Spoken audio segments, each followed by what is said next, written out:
contrario, Albert. Muchísimas gracias por la invitación. Gracias a todas y a todos por venir. Vamos a aprender. Vamos a ver una época, vamos a hablar de una época histórica muy importante que es increíble. A mí me sorprende mucho porque no se conoce más de esta época ni de todo lo que sucedió en esta época. Probablemente mucha gente ni siquiera ha escuchado el término, la idea de sefaradín occidentales, que es un término posterior, obviamente, porque esto se da después de la expulsión de España, en cómo fue que los sefaradín empezaron a ir a todas las naciones que los fueron recibiendo. De ahí sale la idea de los sefaradín que se fueron a los países gobernados por el Imperio Otomano, que son los sefaradín orientales, y los occidentales, que fueron los que originalmente se fueron a Portugal y después de ahí fueron a Holanda y a Inglaterra. Entonces, vamos a centrarnos en la personalidad de Rab David Nieto, pero no nada más vamos a hablar de él, porque de hecho es imposible entenderlo a él si no entendemos su época, si no entendemos de dónde sacó sus ideas, si no entendemos todos los retos y los problemas a los que se enfrentó. Y en realidad vamos a ver muchos nombres, vamos a ver mucha parte histórica, nada más como una base para poder entender las ideas que él transmite. Obviamente sería demasiado pretencioso que en una sentadita de un ratito podamos realmente transmitir absolutamente todo, pero vamos a comenzar. Y vamos a pues, darnos cuenta de que muchas de las cosas que sucedían en esa época siguen sucediendo hoy en día. Y también nos va a ayudar a arrojar un poco de luz. Esta noche vamos a tratar de entender también un poco de lo que dice Albert, que hay una esencia, una identidad ideológica sefaradí que en algún punto en la historia empieza a decaer, empieza a irse tras bambalinas, empieza a esconderse y luego empieza a haber incluso un auto boicot ante esa fórmula. Entonces, probablemente nos vamos a dar cuenta de que todo esto comienza en esta época. Entonces, vamos a hablar de un span de tiempo más o menos de 1630 a 1750. Entonces, son como 120 años. Pellizca tantito de acá y tantito de allá, pero es más o menos ese span de tiempo lo que vamos a ver. David Nieto nació en 1654 y falleció en 1728, pero la verdad es de que aquí las fechas exactas no es de que hacen la gran diferencia saber las fechas exactas históricamente de todo esto, sino quiero que todos estemos entendiendo de qué los nombres que voy a estar diciendo, para que no estemos tirando ideas al aire y que no ubiquemos lo que está pasando. Quiero nada más darles fechas de los nombres que vamos a estar mencionando, ¿okay? Voy a empezar con nombres que ustedes ya conocen para que no sea todo un rollo de que les tengan que explicar. Pero Baruch Spinoza vivió de 1632 a 1677. Entonces vamos a ubicar que estamos hablando de contemporáneos. El Hamtzvi Hirsch Ashkenazi vivió de 1656 a 1718. Lo Shabbatai Tzvi, el gran falso Mashiach, vivió de 1668 a 1626 a 1676. Y luego voy a mencionar a otros cuates que los vamos a ir conociendo. Nada más quiero mencionar estos nombres que seguramente la mayoría de ustedes ya saben de quién estamos hablando, para que ubiquemos que estamos hablando de contemporáneos, de la misma época, del mismo tiempo, para poder entender todo el relajo que se suscitó en estas épocas. Entonces, ¿qué es lo que pasa? Comenzamos por la expulsión de España, 1492, y la expulsión de Portugal también, 6 años después, y el fenómeno de los criptojudíos. Entonces, mucha gente piensa que los judíos que tuvieron que recurrir al criptojudaísmo lo hicieron porque querían mantenerse en su tranquilidad y en su paz y en sus casas y en su seguridad financiera, económica, pero no es así. Mucha gente no tuvo opción, sobre todo los portugueses, no tuvieron ninguna opción. ¿Por qué? cuando Portugal recibe a los judíos que salieron, muchos que salieron de España, 6 años después se hace una alianza entre España y Portugal. La hija de los reyes católicos se casa con el hijo del rey de Portugal, se hace una alianza con la condición de que se tenía que terminar con los judíos de Portugal, como quisieran los reyes de Portugal, convirtiéndolos, matándolos, expulsándolos, lo que sea. Entonces Portugal no podía expulsar a sus judíos porque era demasiado chico el reino de Portugal como para quedarse sin los Yehudim, entonces los convirtieron a la fuerza. Entonces ahí se da este fenómeno de criptojudaísmo realmente forzado, y además hay que entender de que esto viene desde 100 años antes, lo que causa que durante todo el siglo XVI y una buena parte también del siglo XVII hay muchos criptojudíos que poco a poco van saliendo de Portugal, saliendo de España, se van al territorio que hoy es Italia, donde había ahí unas repúblicas independientes, ¿no? Venecia, por ejemplo, se van al Imperio Otomano y empiezan a regresar a su judaísmo poco a poco. ¿Cómo regresaban a su judaísmo? Es muy diverso. Hay mucha diversidad en cómo iban regresando al judaísmo, y hay gente que en verdad logró recuperar su identidad judía y su conciencia plena del judaísmo, tanto alágico como ideológico, y otras personas que simplemente no tenían los recursos, a veces no tenían maestros que les enseñaran, a veces no aprendieron mal de sus maestros, que a su vez habían aprendido mal, y terminaron con ideas muy torcidas, muy chuecas, ¿no? Entonces es importante saber esto, porque es importante saber cómo se fundaron las comunidades de los sefaradim, de los españoles portugueses españoles de primero Inglaterra, primero de los Países Bajos, de Holanda, y luego de Inglaterra, ¿no? Entonces hay que entender que una cantidad inmensa de todas estas personas fueron los judíos de primera o de segunda generación, que algunos de ellos sí tenían real y completa y plena noción de su judaísmo, y otros no tenían idea, ¿ok?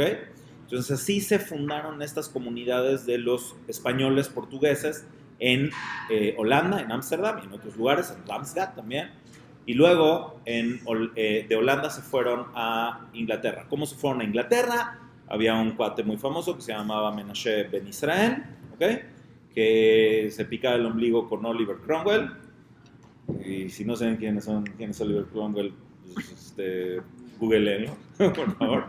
Entonces, en la época donde, bueno, precisamente hubo muchas reformas, tanto religiosas como políticas en Inglaterra, y Menashe Ben Israel convenció a Oliver Cromwell que se retirara el decreto de expulsión de los judíos de Inglaterra, que habían sido expulsados de ahí 300 años antes, en el siglo XIII, y bueno, así fue como los sefaradim, que primero habían estado en Holanda, también llegaron a lo que hoy es Inglaterra, ¿ok? Pues nada más para entender este rollo, porque es bien importante, porque van a escuchar cosas que dicen, ¿y cómo podían creer en semejantes babosadas? Bueno, porque no sabían, ¿ok? Realmente hubo mucha gente incauta que se fue detrás de, por ejemplo, en Oriente, en Izmir, nació Shabbatai Tzvi, nació en Izmir. Todo el movimiento mesiánico de Shabbatai Tzvi tuvo mucho impacto en Turquía, también en Europa, y llegó, por supuesto, hasta Holanda y hasta Inglaterra. También, obviamente, en Eretz Israel, pero además de ellos tenemos también a los caraítas, es bien importante entender. Estaban también muchos de los sefaradim que habían regresado a su judaísmo, regresaron a un judaísmo no alágico, sino un judaísmo caraíta, ¿ok? Y también hay que ser conscientes de la secta sabatiana, después o sea, pues son dos cosas diferentes. Una cosa es la época mesiánica de Shabbatai Tzvi, y después es cuando en 1666 a Shabbatai Tzvi lo encarcelan y le dan la opción, ya sea de que se convierta al Islam o de que lo maten. Entonces Shabbatai Tzvi se hace musulmán y de ahí sale una secta que en turco le llaman los Donmeh, que existen hasta hoy en día. Yo conocí a una señora Donmeh en Izmir hace 5 años. Donmeh significa hereje, es como el paralelo de marrano, pero que son musulmanes, que no son musulmanes, pero que siguen el judaísmo en secreto. Entonces, hasta hoy en día existen en Izmir, la casa de Shabbatai Tzvi existe, está en ruinas, pero la mantienen. Y la esposa, por ejemplo, la esposa de Mustafa Kemal, que hizo la revolución turca, que le llaman Atatürk, que significa el padre de Turquía, papá de Turquía, ¿sí? Su esposa está documentado que era Donmeh. Entonces es muy interesante porque todo esto todavía tiene sus reminiscencias hasta hoy en día. Ok, entonces, entendiendo todo esto, entonces, antes de hablar de Rav David Nieto, vamos a hablar de su antecesor en el rabinato de la comunidad de los judíos de Sefaradim de Londres, ¿ok? Que se llamaba Shmuel Ailion. Ailion es un lugar en España. Hay quien lo pronunciaba en hebreo Aelion o Aelion, ¿sí? Pero no, el nombre realmente es Ailion, se pronuncia como A-Y-L-L-O-N, Ailion, ¿ok? Entonces este hombre era uno de tantos sefaradim que fueron criptojudíos, que salieron ya sea de España o de Portugal, que llegaron a tierras orientales, y él fue alumno directo de Natan Ha'azati. ¿Quién era Natan Ha'azati? Salud. Natan Ha'azati era el profeta de Shabbatai Tzvi, ¿sí? Él decía, él es el Mashiach, yo soy Eliyahu Naví, uno lonzo, uno leño de baño, y todos estamos, y se llevaron en medio a todo el mundo, ¿ok? Entonces, Natan Ha'azati fue maestro de este señor, se llamaba, no le puedo decir Jajam o Rabino, aunque fue rabino de la comunidad de los sefaradim de Londres, era una persona que retornó a su judaísmo y que aprendió lo que podía haber aprendido de Natan Ha'azati. Ok, ¿cómo llega a Londres? Llega como un shaliach de Eretz HaKodesh que juntaban tzedakah. Y estamos hablando de que todavía está vivo Natan Ha'azati, todavía está todo el movimiento mesiánico en su apogeo. ¿Los judíos tienen derechos en la sociedad civil? ¿En dónde? En Londres. En sí, época. A partir del cambio de política que generó Oliver Cromwell, entonces los judíos fueron recibidos nuevamente en Inglaterra y sí, o sea, no eran protegidos del rey o eran como propiedad del rey como en la Edad Media, eran ciudadanos, normal, sí. ¿Pero eran también ciudadanos como de segunda o normal? Bueno, eso ya es un poco subjetivo, hay que ver, el antisemitismo siempre ha estado ahí y probablemente esto depende en qué época, pero por ejemplo en Holanda y en Londres sí los judíos eran ciudadanos, tenían derechos, los judíos de Londres los judíos de Londres y también mucho más los de Holanda tenían muchísimo poder, muchísimo peso, nos vamos a dar cuenta cómo tenían una influencia durísima hasta en la política, o sea, no eran como en la época de la Edad Media, que eran literalmente como caballos, o sea, en la Edad Media los judíos en muchos países solamente eran propiedad y protegidos del rey, quien sea, no eran ciudadanos, ¿ok? No eran súbditos ni siquiera, eran propiedad de, ¿vale? Entonces, ¿cómo llegó este hombre a Londres? Ok, este hombre llega a Londres simplemente porque estaba juntando tzedakah, así tal cual, estaba juntando tzedakah para causas de tzedakah, ¿no? En Israel. Entonces llegó a Londres y lo vieron que era una persona que tenía conocimiento. ¿Qué es tener conocimiento? ¿Qué es tener conocimiento? Lee hebreo, brother. Un jajá. ¿Sí? El Sidur Sefaradí, el primer Sidur Sefaradí que se imprimió en Inglaterra, que fue, por cierto, la imprenta de Inglaterra la hizo Menashe Ben Israel, se llamaba Emet Beyatzib, y también hizo la imprenta de Ámsterdam con el mismo sello, Emet Beyatzib, y es famosísima, todo un rollo. Pero el primer Sidur se hizo con letras latinas. Nadie leía hebreo, o muy poquitita gente, entonces no tenía ningún sentido. era un sidur en español, tal cual. No era ladino, era español. Si tú ves Mate Dan, que es el libro más famoso de Rav David Nieto, él mismo escribió de un lado en hibrit y del otro lado en español. Me encanta ese libro porque él es su propio Rashi. O sea, escribe, ¿lo has visto? Una belleza. Está en su parte que está escrita en hebreo, que es la que la mayoría de la gente conoce, y está la parte en español que traduce, pero explica también al mismo tiempo lo que dice en hebreo, que ese libro tenía la función de hacerle frente a los caraítas, ¿ok? Porque en ese libro se reafirma la validez de la ley rabínica, ¿ok? Que hoy no vamos a hablar mucho de esa parte. Entonces, este Jajam, Shmuel Ailion, llegó, hablaba un poco de hebreo, bueno, hablaba hebreo, leía hebreo, sabía Lajot, sabía un poquito de acá, sabía un poquito de allá. No era realmente una persona conocedora, obviamente sabía Kabbalah por sus estudios con Natan Azati, y la gente de Londres lo nombra Jajam, ¿ok? Entonces, nada más para saber si estamos entendiendo la línea, ¿sí? Oliver Cromwell se va al final del siglo XVI a Inglaterra, hace ahí la comunidad de los sefaradim españoles portugueses, tienen a su jajam, ahorita se me olvidó el nombre, se muere este jajam, se quedan sin jajam, los sefaradim que ya están arraigados en Holanda, ahí siguen, tienen más tradición, tienen más tiempo, tienen a sus jajamim, y en Londres no hay jajam. Llega un señor con barba y que habla hebreo y lo hacen jajam, ¿ok? Entonces, ok.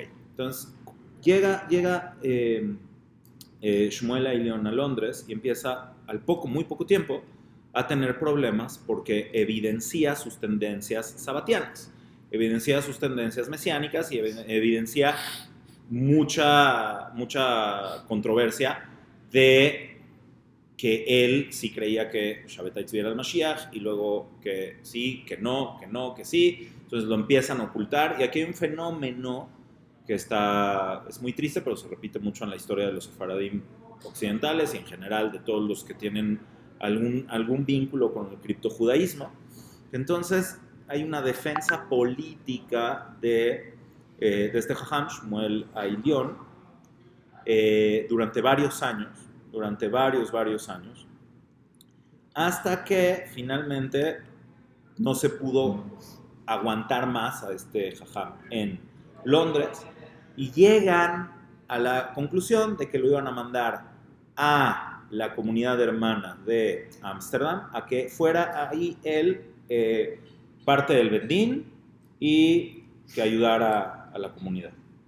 Entonces, cuando se va Shmuel Ailion de Londres, es cuando entra Rav David Nieto. Rav David Nieto, también él, también su familia, son criptojudíos que regresan al judaísmo, que regresan con plenitud y que realmente estudiaron y que realmente conocían y que realmente sabían y no eran, no se quedaron como en el medio, sino que en realidad eran Yehudim, que de hecho nunca se tuvieron que hacer ningún tipo de giur, porque evidentemente sabían perfectamente que todos se habían casado con Yehudim. Eran Yehudim que simplemente tuvieron que esconder su judaísmo durante un tiempo. ¿Ok? ¿Estamos bien hasta acá?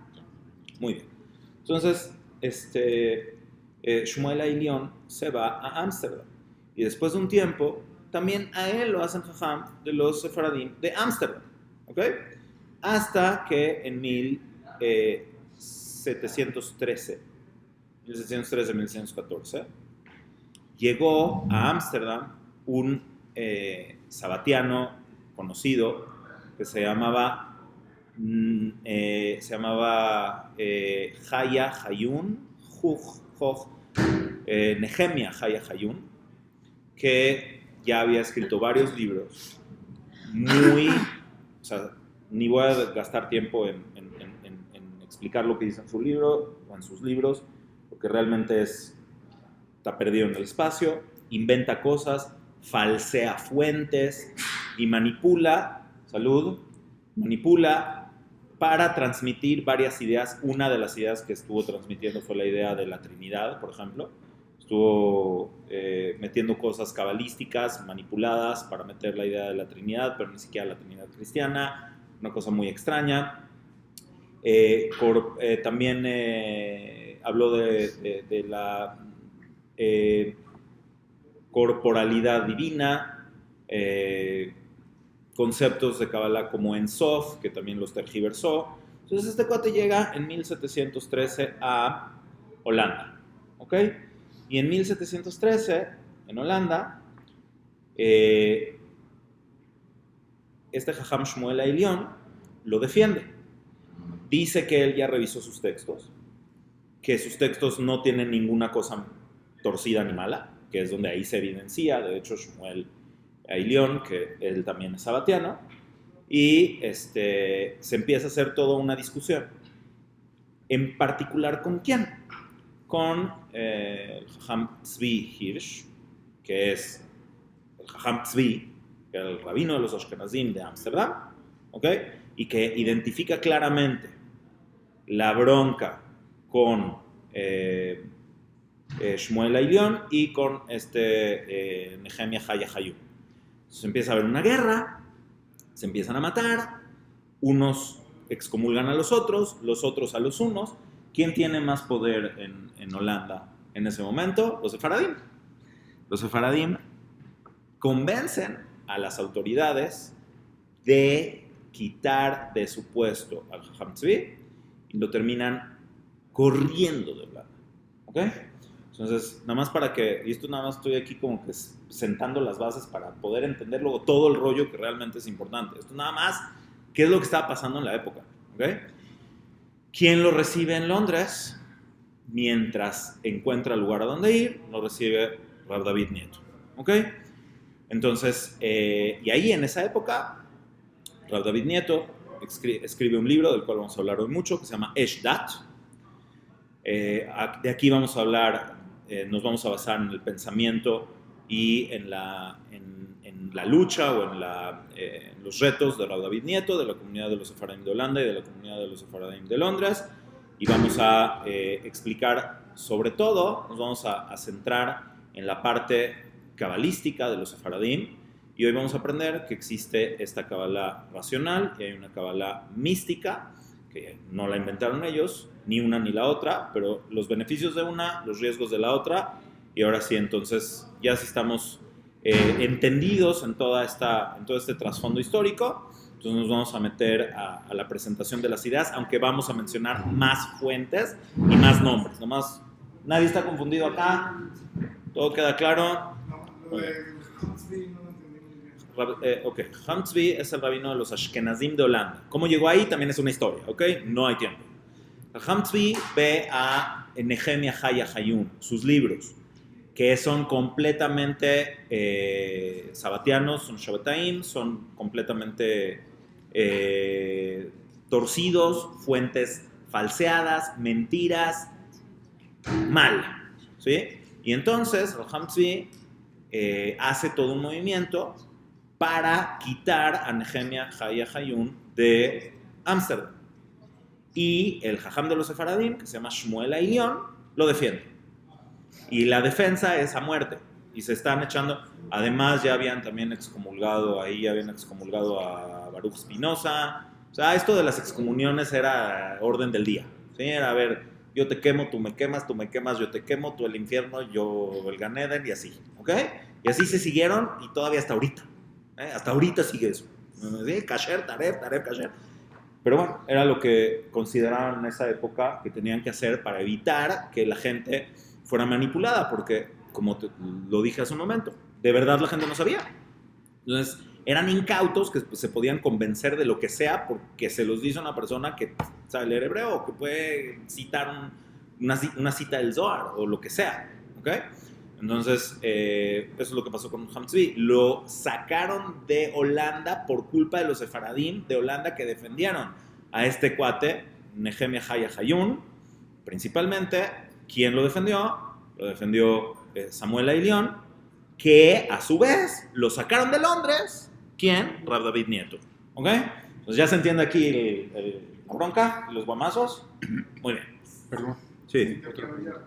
¿Qué significaría los Yehudim sabatianos?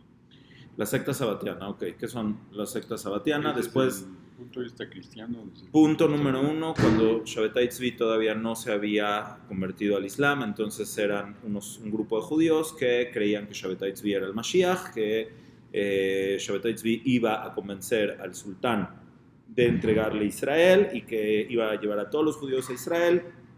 Cuando Shabbatai Tzvi va a Estambul para hablar con el sultán, lo encarcelan.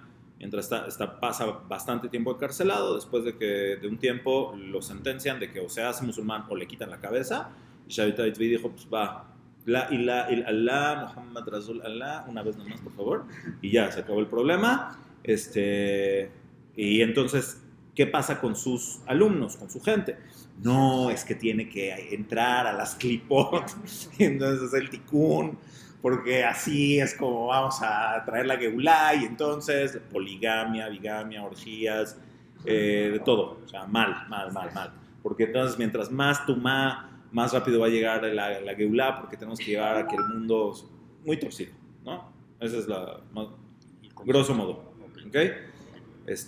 Hay unos sidurim sabatianos que tienen, no sé, la Shema, ¿sí? Después de la Shema dicen en ladino, Shabbatai Tzvi, esperamos a ti, ¿sí? Es como una oración postalenu le shabeach, que o sea, simplemente están diciendo, ahí está, Shabbatai Tzvi, y luego los franquistas, y no hay tiempo hoy, ¿ok? Entonces,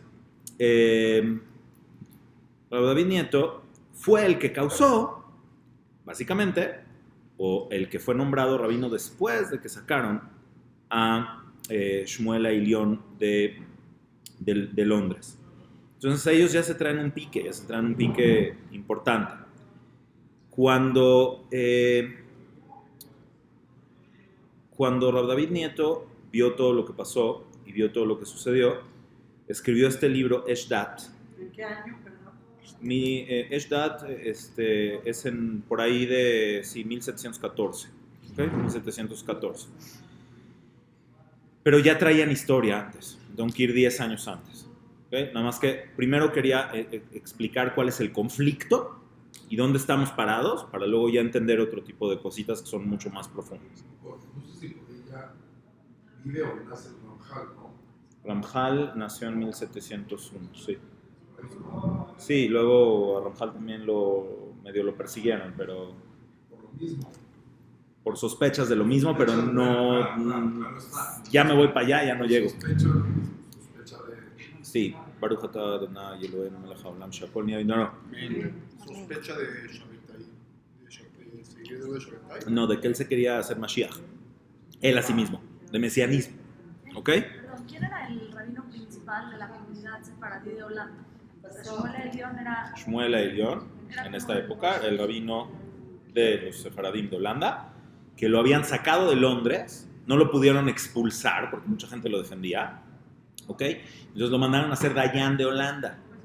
Dayan, ¿y quién era el rabino? O sea, no había rabino. No, sí había rabino. No recuerdo, pero él fue Dayan de Holanda hasta que luego a él lo hacen rabino. Ah, ¿Okay? sí se hizo rabino también. Sí, él, después de que se murió el Jajam de los holandeses, entonces lo hicieron a el Jajam, y ahí es donde empieza todo este rollo del conflicto. Ok. Vámonos 10 años antes. 10 años, estamos en 1714, vamos a 1704. ¿Ok?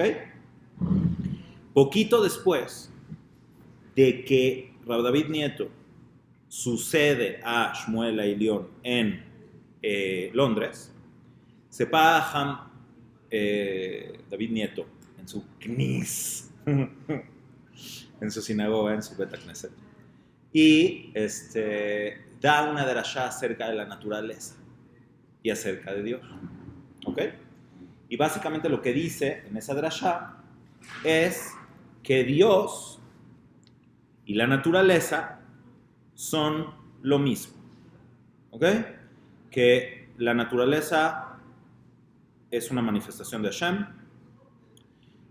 Esto lo malinterpreta mucha gente, y es probable que también, por eso les conté todo el conflicto previo, es probable que también la mala interpretación fuera tendenciosa de la gente que dentro de su propia comunidad se quedaron con el tema de Shmuel Aylion antes de que lo sacaran, y que le estaban buscando, ustedes le encontraron a Shmuel Aylion, que es sabatiano, pues este es espinosista, ¿sí?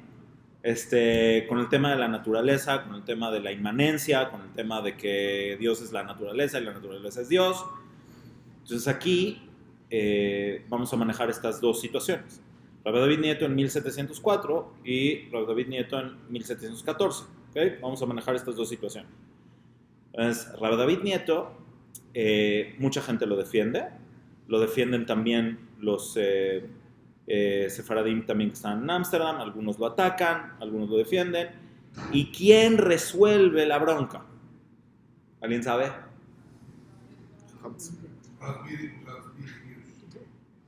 Sí. Tzvi Hirsch, que después lo iba a ayudar a David Nieto cuando a él lo sacaron, ¿ok?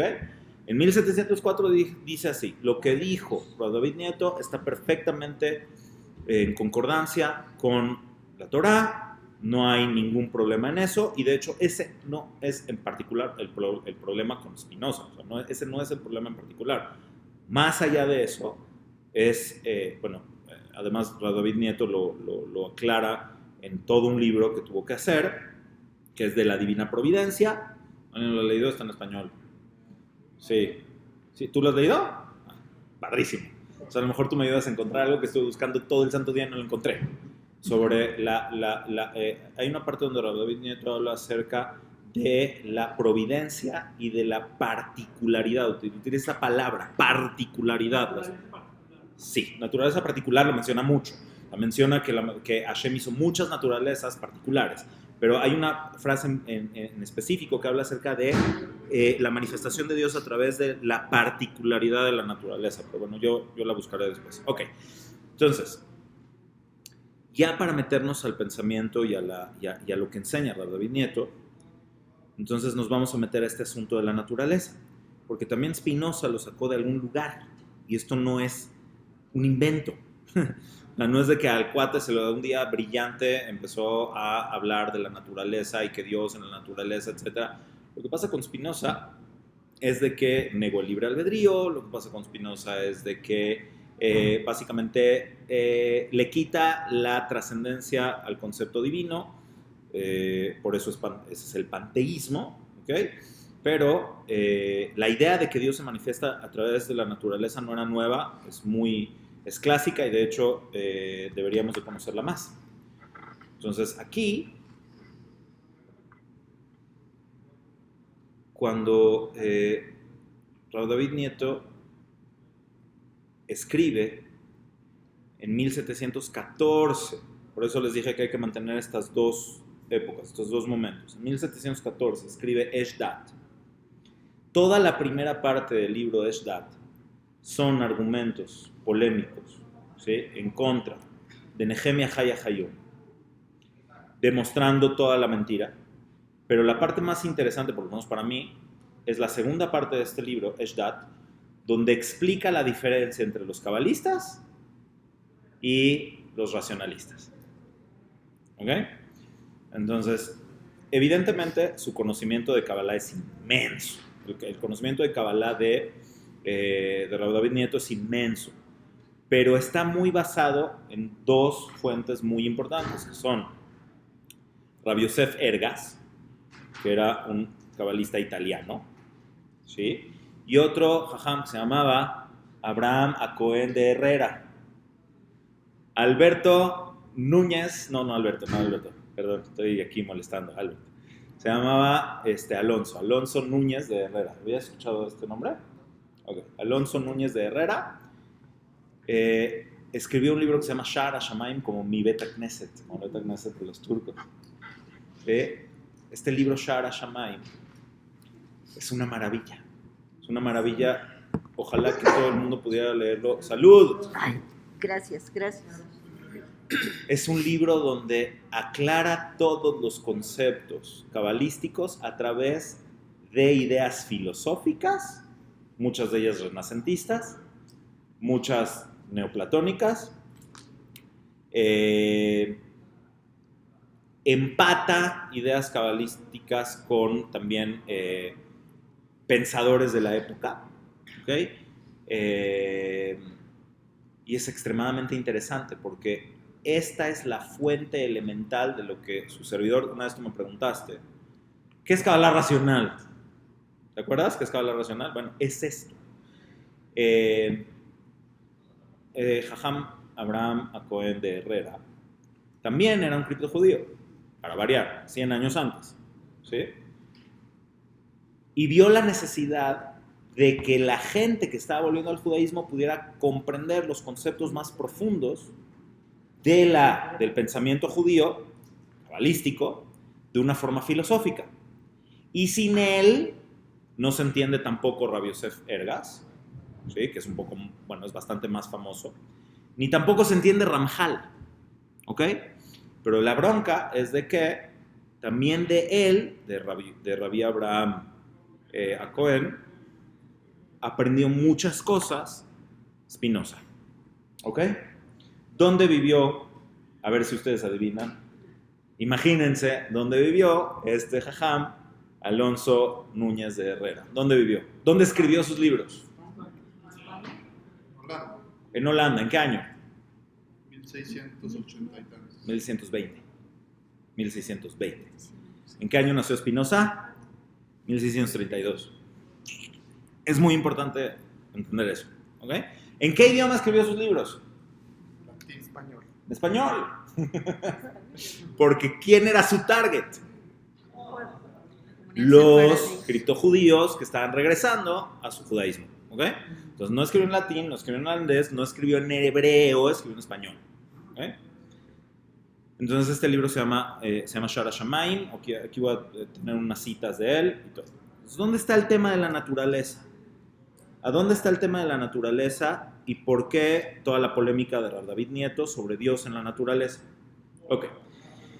Entonces, el tema aquí es un concepto cabalístico que es filosófico, neto, y que es importantísimo que todos los Yehudim, por lo menos en la formulación que se les antoje, filosófica o cabalística, porque además de verdad es lo mismo, y ahorita vamos a leer pruebas claras de que es lo mismo, hay un cuestionamiento elemental que es cómo el Creador Todopoderoso, como se le solía llamar en esa época, Bilti Baal Tachlit, Bet Taf, Aboré Bet Taf. ¿Vieron esa cosa alguna vez escrita en libros?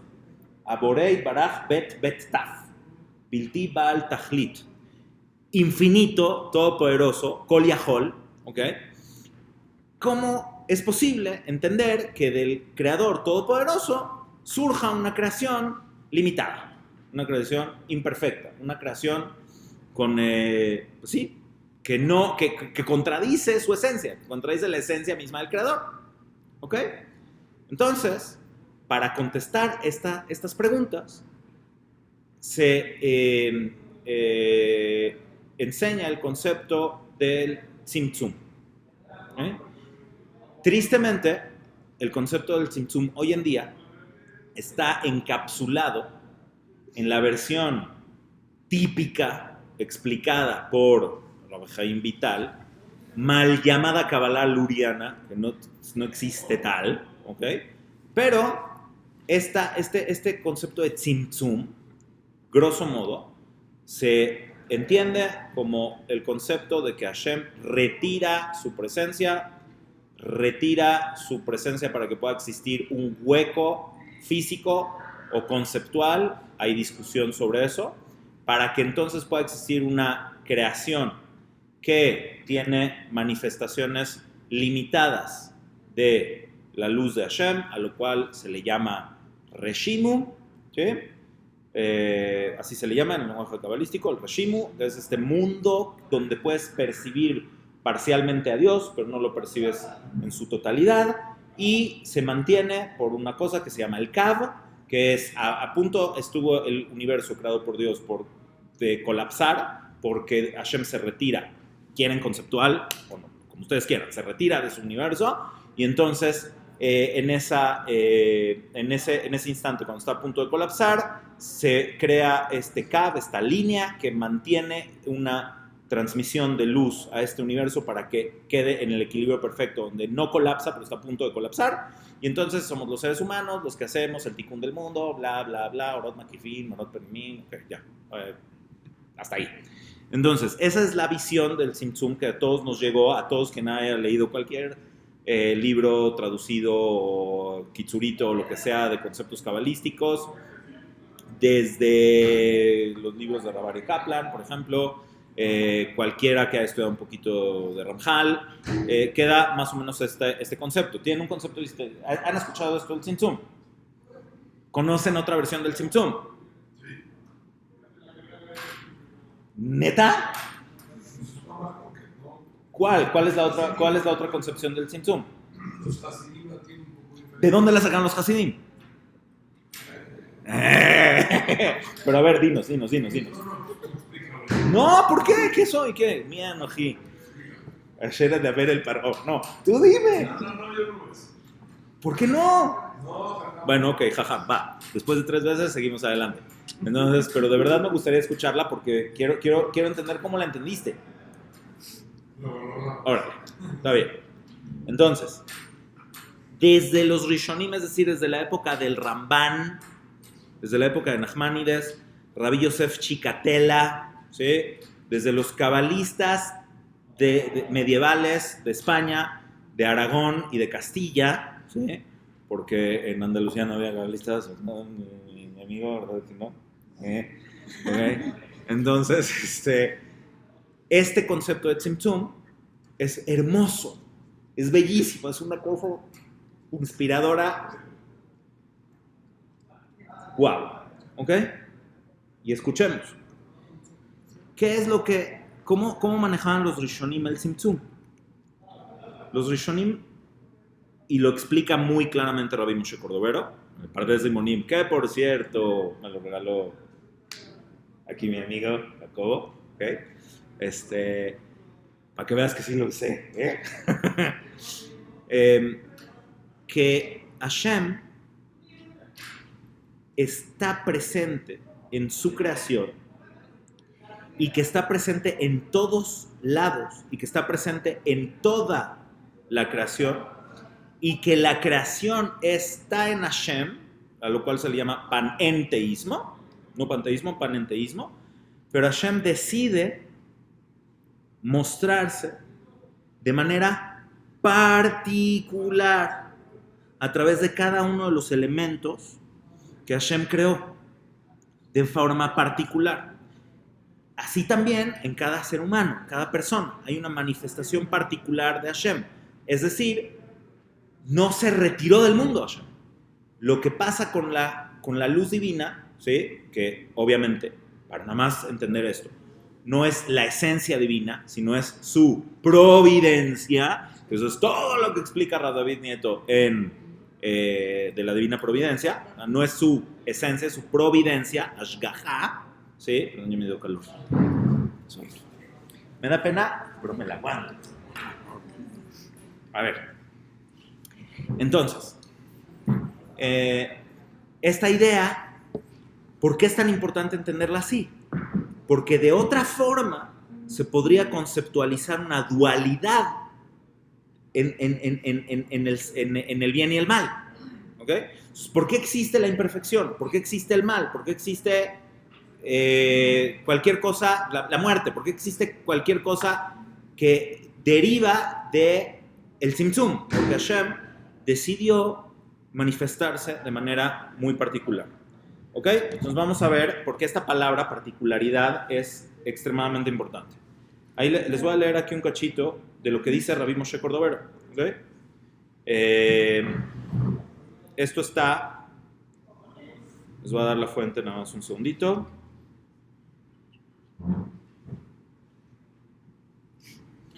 Ok, esto está en un libro que se llama Shiur Komá, de Rabbi Moshe Cordovero.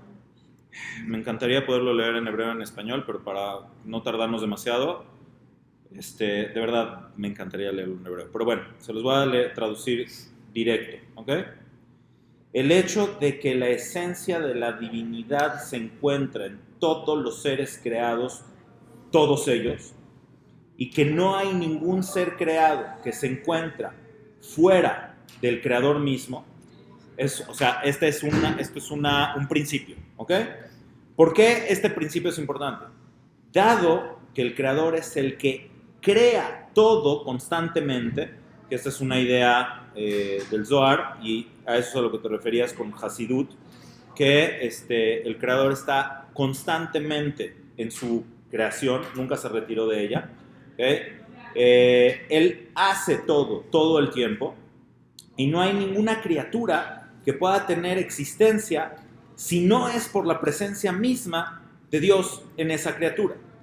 Entonces, por el contrario, Hashem los constituye todo el tiempo, ¿ok? Y les da la vida. A Rav Kuka esto le llama Ahayut HaOlamit, ¿ok? Les da su vida todo el tiempo y su existencia, y por lo tanto su existencia está presente en todos los seres que existen. La razón principal por la cual sabemos y creemos en esto es que tú no puedes decir otra cosa, porque de lo contrario creerías en la dualidad. Entonces, cuando nos dice, por ejemplo, el Zohar, Ulmeheveu bil Judoi, que solamente está él, lo cual significa que Hashem se expande, mitpashet, ¿okay? Se expande de manera particular, ad makom ploni, hasta un lugar particular, y de ahí hacia otro lugar en particular inferior a ese primer lugar, ¿sí? Pero está presente en todo, no es de que se limita hasta acá, Dios hasta acá y su creación a partir de acá, porque eso es la raíz esencial de la dualidad, cualquier versión de la dualidad que quieran, ¿sí?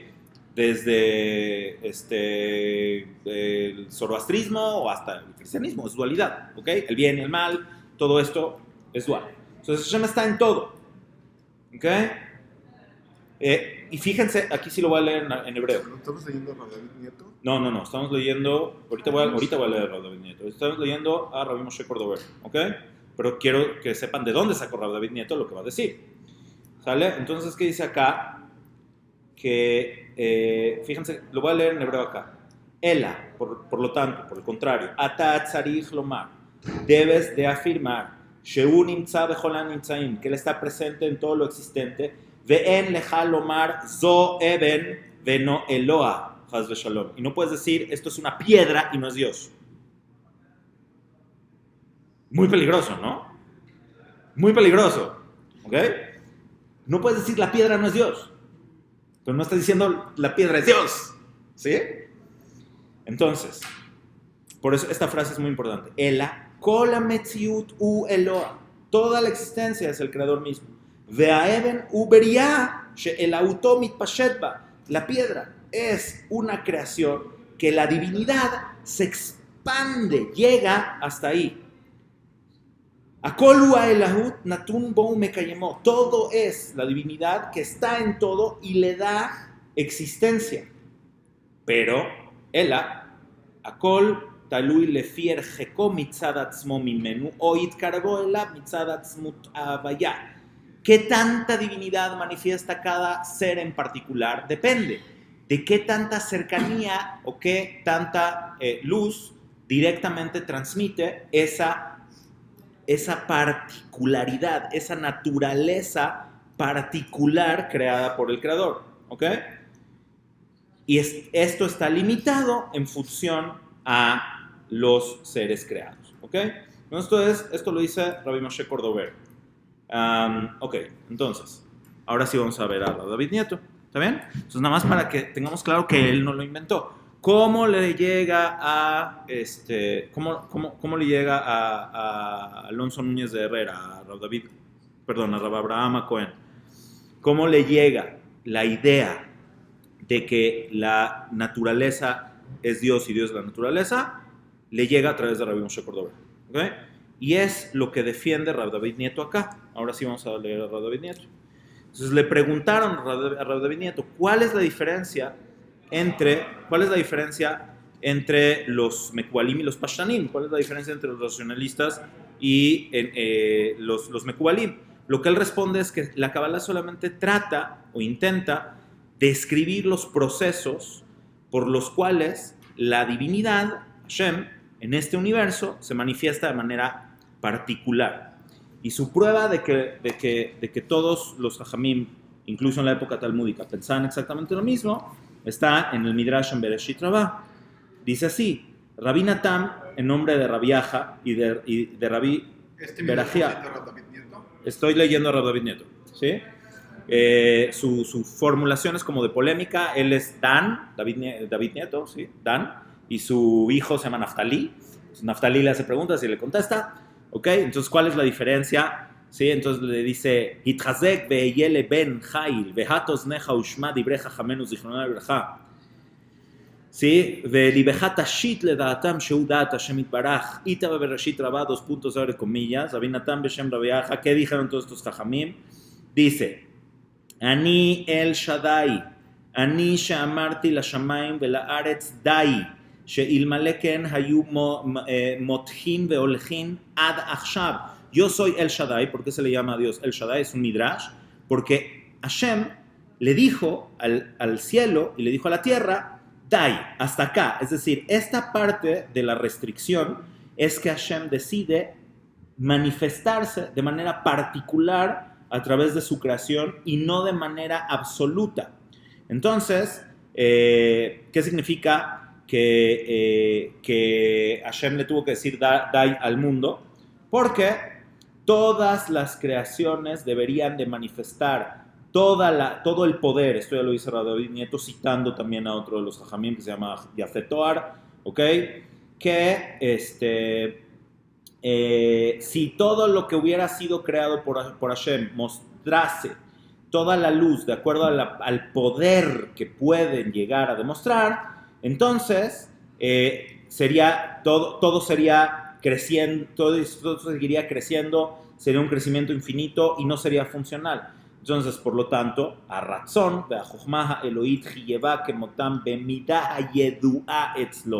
Hashem limita toda esa luz a una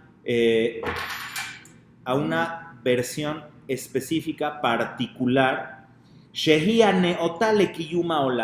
es la adecuada para la existencia del mundo, porque la creación no fue hecha para que muestre lo que debería demostrar, sino lo que Hashem quiere que muestre. ¿Se entiende? Entonces, esta versión del Tzimtzum, ¿okay? Esta versión del Tzimtzum a mí me encanta porque si la llevamos al plano personal, nos damos cuenta de que todos nosotros tenemos una particularidad que mostrar en nuestra existencia.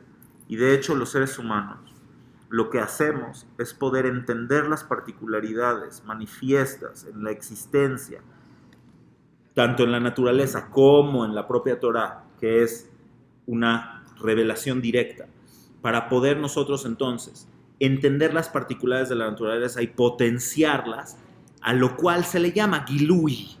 ¿Okay? Y eso también lo menciona mucho Rabbi Moshe Cordovero. Entonces, aquí Rabbi David Nieto menciona además, por ejemplo, que esta concepción también la manejaba en su época. Además, o sea, menciona a Yosef ben Matityahu, pero eso me resulta muy interesante, porque cita a, él lo llamaba Yedidia Alexandroni, que es Filón de Alejandría. Fíjense cómo lo dice un filósofo en la época alejandrina, en la época helenística, en Alejandría de Egipto. Ha'eloa metible zulato, el creador le hace el bien a su ser creado, al ser creado que creó, que no fuera de él, sino zulat en este sentido al otro. Avaló que fi yejolto, abilti musag, abilti baal tajlit, que fi erech amekablim. Es exactamente la misma idea. Entonces, esto es algo que dice Yedidia Alexandroni, que es Filón de Alejandría. ¿Ok? Y otro que lo explica también, Rabbi Menachem Azaria de Pano, que es uno de los que explican a Rabbi Moshe Cordovero. Ba'atzilut nitan bo koach beratzon ha'ma'atzil. Es el Ramón y Pablo. Ese es el Ramón y Pano, sí. להנחיל נבראים אשר למטה ממנו כדי שלא יהיו מתפשטים לאין תכלית, ומזה הכוח המקביל תתייחץ בצד מה שהגבלה לאצילות. En otras palabras, Hashem decide emanar de su fuerza, no como todo lo que pudiera emanar de su propia fuerza, sino solamente lo que él decidió de acuerdo a lo que limitó a los seres que fueron creados a partir de él. ¿Okay? Y esto lo expresa también Rab David Nieto específicamente en contra de, por eso les hablé de este jajam, de Nehemia Haya Hayun, de este jajam de los sabatianos, porque él, parte de su libro es en contra de estas ideas. Él entendía el tzimtzum como una cosa física, él entendía que Hashem se había retirado del mundo literalmente, que hay un hueco donde Hashem no está presente, donde no está ahí, ¿ok? Y en ese hueco es donde existimos los seres creados. Entonces, Rab David Nieto, para defender a Rab Abraham Cohen, escribe esta segunda parte de este libro Eshdat, pero en 1714 nos está revelando las fuentes de lo que dijo en 1704, y también en su otro libro que escribió específicamente para defender el tema de la divina providencia. Entonces, lo que él expresa muy puntualmente es que que este tzimtzum es la ashgaha. No es que Dios sea la piedra, ni la piedra es Dios. La fuerza divina se manifiesta y por eso existe la Kabbalah. O sea, según Rab David Nieto, toda la intención de la Kabbalah es nada más expresar los procesos de cómo Hashem funciona en esta realidad, en este mundo, autolimitándose para manifestarse de manera particular a través de cada uno de los elementos que creó. ¿Ok? Entonces, esta fue la razón por la cual se pelea también en esas ideas con Nehemia Haya Hayun. Y otro que apoya esta misma idea, esto es una joya, una joya. Voy a leer a Rabbi Yosef Ergas un minuto, ¿sí? En defensa de Rab Abraham Cohen, otra vez, Alonso Núñez de Herrera. Fíjense, una de las cosas que había dicho Nehemia Haya Hayun es de que toda esta filosofía de la visión racional de la Kabbalah no era del Zohar, no era de las fuentes cabalísticas, sino era neoplatónica. Entonces, contra ese argumento, aquí sí voy a leer hebreo para quien entiende hebreo porque es demasiado rico, se tiene que leer. ¿Ok? Ad כה הגיע גודל חציפותך ועזות פניך, refiriéndose a Nehemia Haya Hayun, להחיש המפורסמות ולומר שכל דברי שער השמיים, שער השמיים, רב אברהם הכהן, הם מיוסדות על חוכמת אפלטון. על דבריך אלה הם עדי ראיה שלא ראית מימיך כתבי הארי, או לא הבנת אותם כלל. כי הדבר פשוט וברור שדברי שער השמיים הם מיוסדות על קבלת הארי, שקיבלה פה אל פה מרבו הרב ישראל סרוב, אשר יצק מים על ידי הקדוש הארי, אלא שהרב שער השמיים, escucho, הרב שער השמיים עשה אוזניים לתורה להסביר ולהסכים קבלתו עם השכל והסברה, כמו שכתב הוא בעצמו, במאמר tal y tal, שאחר שהעתיק לשון הרמ"ק, רבי משה קורדוברו, que ya se lo cité, כתב בזה לשונו, תביט צלוד, תביט ותראה כי הרב רמ"ק השתמש מהטענות הפילוסופיות לקיים ולהעמיד האמת המקובלת, ואולי יימצאו אחרים טובים ונאותים מהם. Utilizamos las descripciones filosóficas que citan autoridades filosóficas para poder expresar ideas humanas que son concordantes con lo que dice la Kabbalah. Y a lo mejor después vamos a encontrar otras fórmulas que sean más adecuadas. Llámale ciencia, ¿ok? Ciencia moderna. ¿Sí? Y esto continúa la cita. Aquí me hicieron el grandísimo favor de que algún jajam se dio cuenta de que la cita le faltaba. Y esto es bien importante. Kasher ani ose im ma'amarai ve'anim shahim.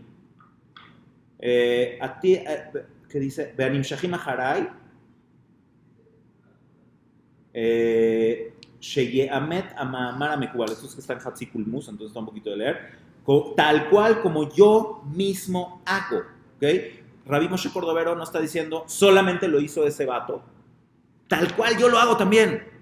Yo también exactamente hago lo mismo. Cuando necesito apoyarme en cualquier fuente filosófica, contemporánea, ¿sí? Que sea relevante y que me ayude, le saber a Taozen, a que la gente pueda entender a lo que me estaba refiriendo, lo voy a hacer y lo hago y no es ningún problema. Y eso es exactamente lo que hizo Rav David Nieto. ¿Okay?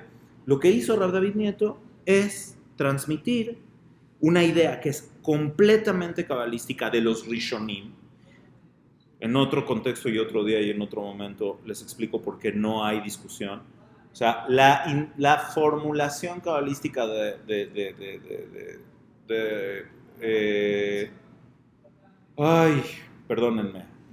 Rab Chaim Vital es muy particular, hay que entenderlo a él también y qué quería y qué es lo que quería hacer. Pero no existe una cosa que se llama Kabbalah Luriana. No existe eso. ¿Okay? Nada más, por favor, ayúdenme y ayúdense, no crean esa idea. Hay una formulación de Rabbi Chaim Vital. ¿Okay? Entonces, la naturaleza, la idea de que la naturaleza manifiesta al Creador de manera particular, sale de toda esta cadenita de Jajamim que les he mencionado, y la guerra en contra de Rav David Nieto está basada en los intereses de los sabatianos, en defenderse por los ataques que al mismo tiempo habían recibido del Jajam Tzvi, por ejemplo, o del propio Rav David Nieto, por ejemplo, y le querían encontrar, a ver en dónde le encontraran un tropiezo para hacer que también él estuviera entre los libros quemados, ¿ok? Igual, ¿por qué no podemos calentarnos de otra forma? ¿Por qué tenemos que quemar libros? Esto es lo que hacían en aquella época, pero bueno, algo se nos pegó también de tanto vivir entre inquisiciones y todas estas cosas. Pero como epílogo y nada más para terminar, lo más importante que yo rescato de acá es las fuentes de lo que definitivamente existe, que se llama Kabbalah racional, no nada más mística, no nada más superficial, que es parte del pensamiento sefaradí, y no nada más es parte del pensamiento sefaradí.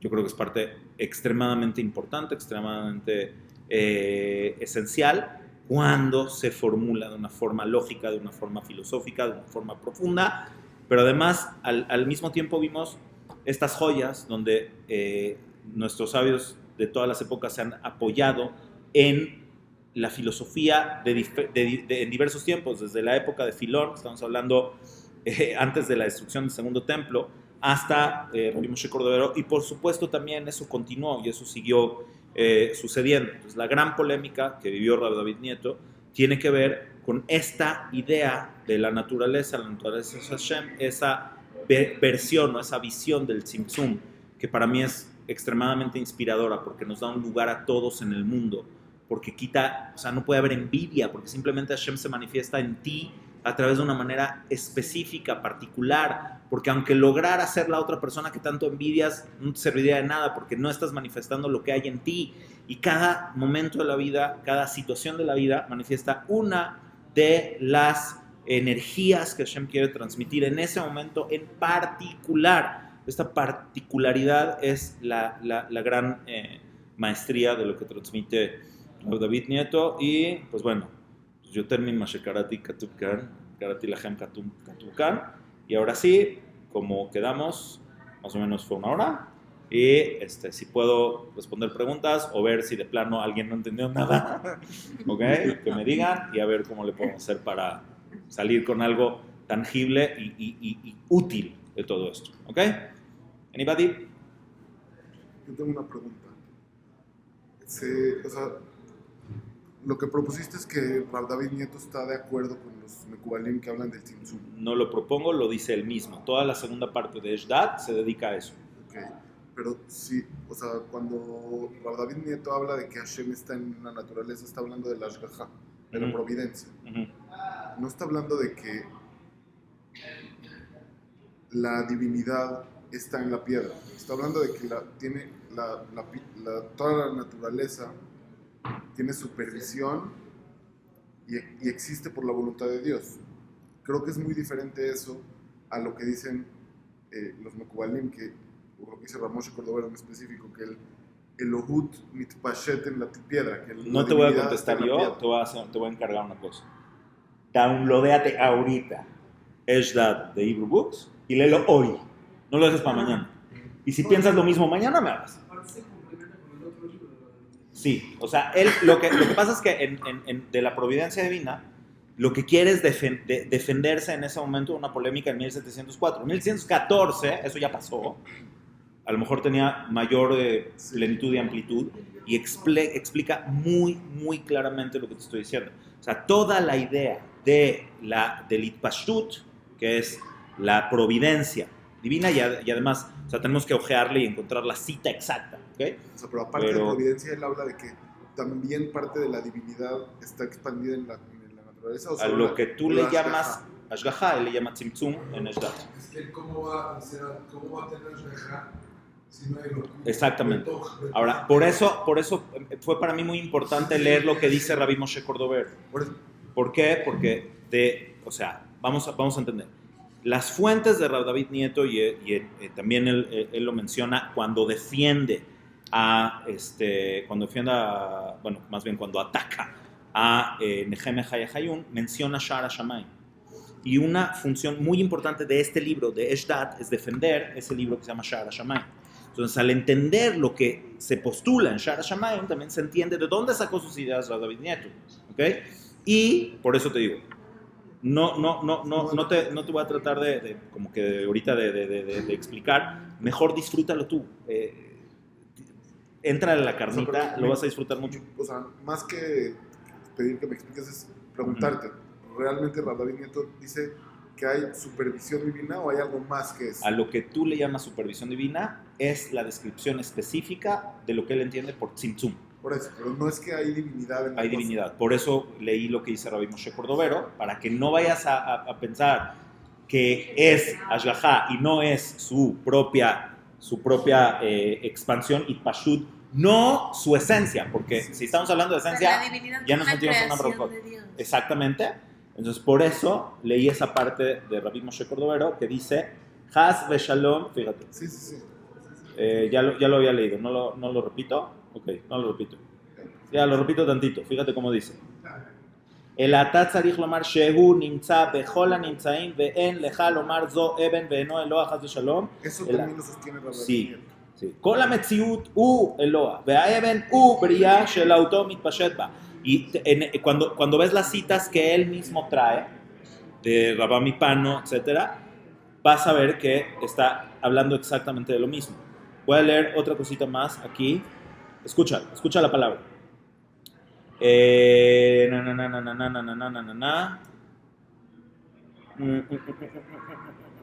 encontrarlo. Ya se pudrió esto. No hay internet aquí, ¿verdad? Ok, ya.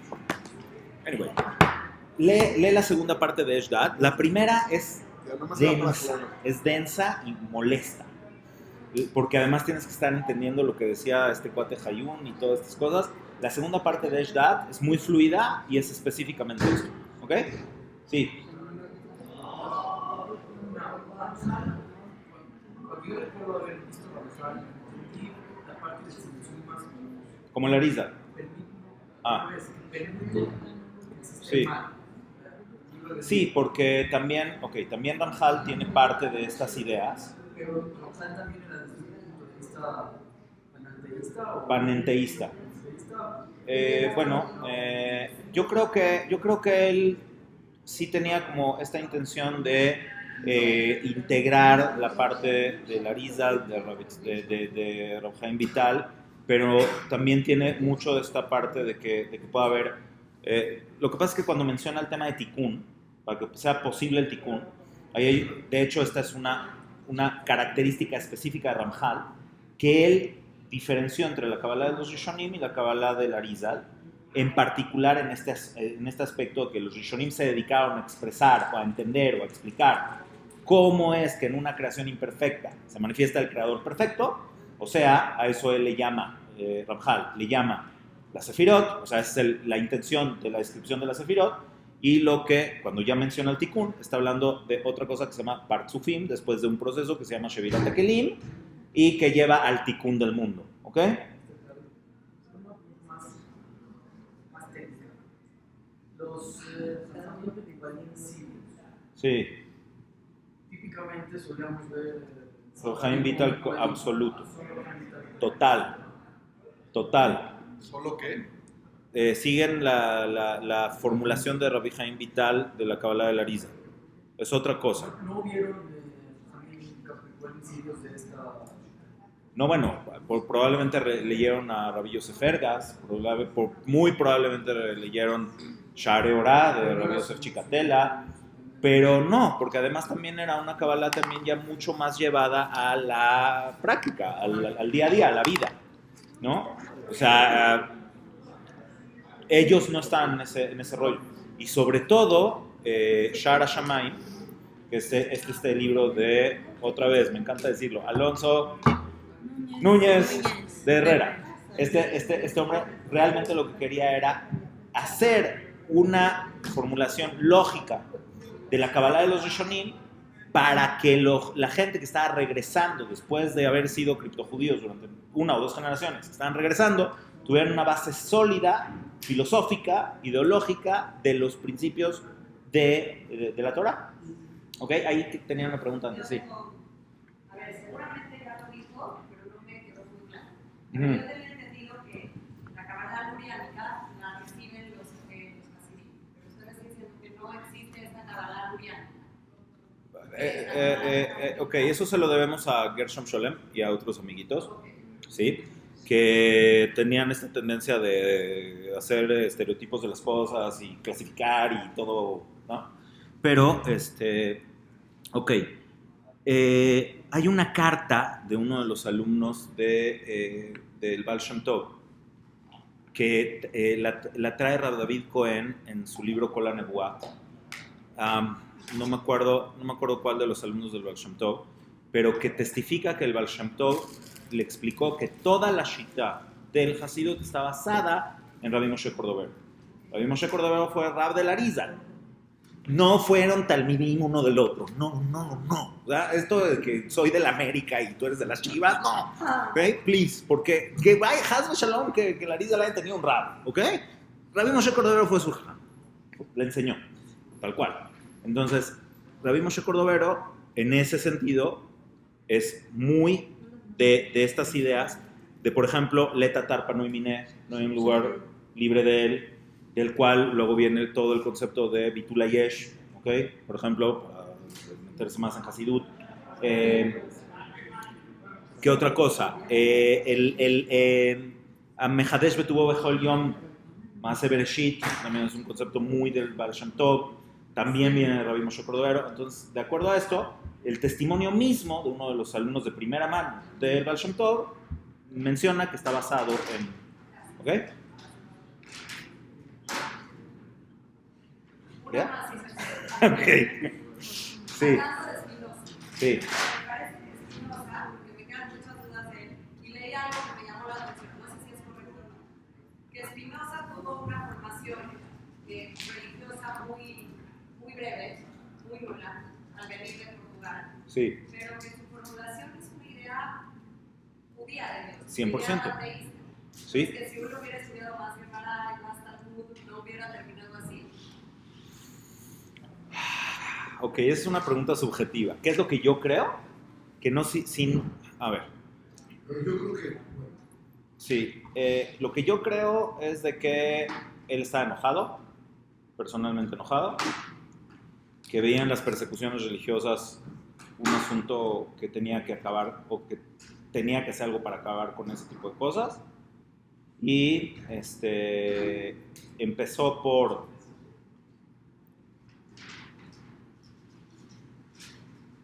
empezar a quitarle el poder eclesiástico, si hay un Dios inmanente, presente en todo, o sea, y todos somos Dios, y todos somos... ¿Me explico a dónde empezamos a torcer este asunto?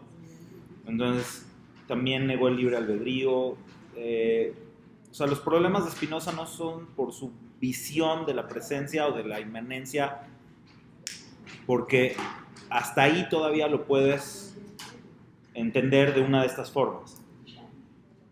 Y cuando ya todo el mundo se le echa encima, entonces yo creo que eso no ayudó en nada, y ahí ya también empiezan las críticas a la Torah en sí, a la temporalidad de la Torah, que son las cuestiones sobre el tiempo, cuándo se escribe, cuándo no, todo está. Entonces, ¿yo qué es lo que creo que hubiera pasado? Si hubiera tenido un poco más de formación, no sé si su formación fue tan a medias. Yo creo que era la formación que cualquier persona en esa época podía tener, porque de verdad todos estaban así. Yo más bien creo que tenía agenda personal, estaba enojado. Es lo que yo creo, es lo que yo siento. Gracias. Ok. Jacobo, por ahí, ¿no? ¿Todos bien? Yo. Sí. Nada más. Mencionas que hay una diferencia abismal entre la Kabbalah del Rab Chaim Vital y No. Lo que digo es que es una formulación diferente. Es una ¿Cuál es esa diferencia? Partzufim o Sefirot. Ok.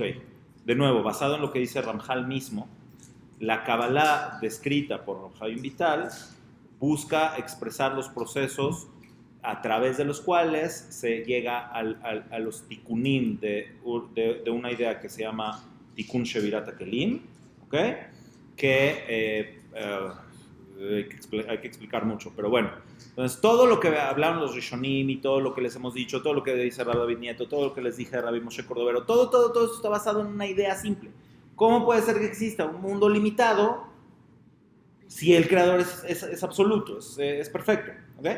Entonces estamos hablando más bien en los procesos de los porqués. Entonces la descripción de Rab Chaim Vital, que a eso se le llama Kabbalah Luriana, pero Rabbi Israel Saruk, por ejemplo, no es así. ¿Okay? Es muy enfocado en, después de que se rompen los kelim, para quien entienda, porque de verdad no hay tiempo, después de que se rompen los kelim queda una cosa que es Orpenim y otra cosa que se llama Ormakil. ¿Okay? Entonces esta luz externa tiene una correlación y una comunicación con todas las otras luces, como las neuronas del cerebro, ¿ok?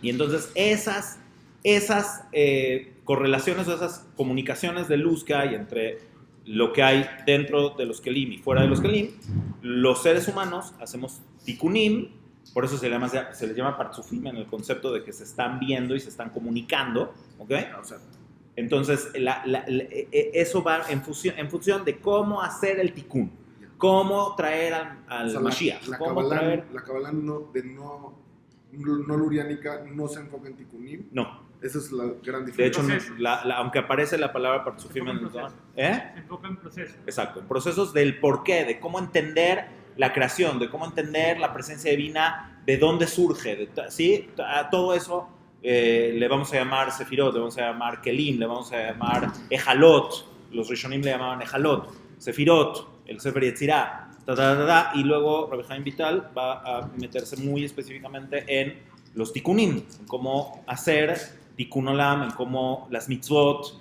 y las cosas que hacen van haciendo que el mundo llegue a su tikkun final.